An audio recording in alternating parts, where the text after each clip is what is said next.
Hello বন্ধুরা, আমি আজকে দই কাতলা করছি। দেখো, একটু হলুদ আর লবণ মাখিয়ে সাদা তেল দিয়ে হালকা ভাজতেছি।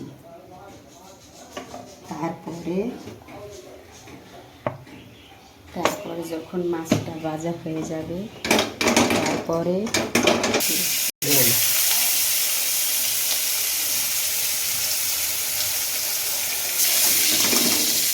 পেঁয়াজ রসুন হালকা করে ভাজলাম মাছটা সাদা তেল। তারপরে পেঁয়াজ তিনটা রসুন পেস্ট, তিনটা কাজু বাদাম, কাঁচা লঙ্কা তিনটা দিয়ে সব মশলাটা ভালো করে কষিয়ে তারপরে হালকা একটু লবণ দিয়ে তারপরে ভালো হালকা একটু জল দিয়েছি। এগুলোকে তাহলে ভালো করে ফুটে উঠছে এটা দিয়েছি। তারপরে ভালো করে যে জলটা ফুটিয়ে গেছে তখন মাছটা দিয়ে দিচ্ছি।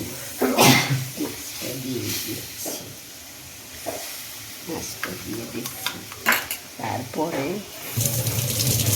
একটু জিরার গুঁড়া দিচ্ছি, একটু ধনের গুঁড়া দিচ্ছি, দিয়ে ভালো করে নেড়ে টেড়ে তারপরে দইটা ফেটিয়ে মাছের ভিতরে দিয়ে দিচ্ছি।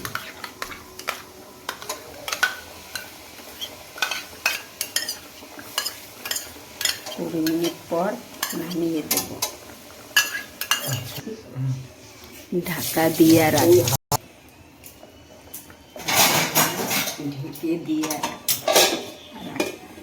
রেখে দিয়েছি। 20 মিনিট হয়ে গেছে। এখন ঢাকনাটা খুলে নামিয়ে দিচ্ছি। দই কাতলা হয়ে গেছে, নামিয়ে দিচ্ছি। তোমরা ভালো করে দেখো বন্ধুরা, এইভাবে দই কাতলা বাড়িতে করে খেয়ে দেখবে।